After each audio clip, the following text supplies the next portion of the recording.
నీతిమంతులకున్న ఆధారము, నీతిమంతులకున్న ధైర్యము ఎవరో తెలుసా? గమనించాలి.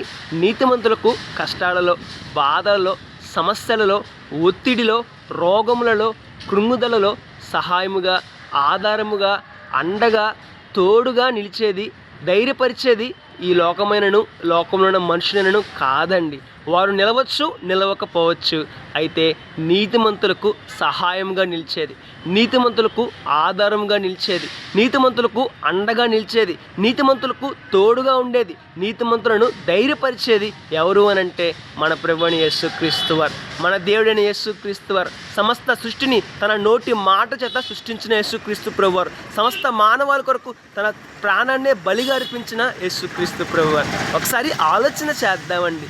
నీతిమంతులకున్న ఆధారం, నీతిమంతులకున్న ధైర్యం మన ప్రభువైన యేసుక్రీస్తు వారు అన్న సత్యాన్ని గుర్తిద్దాం.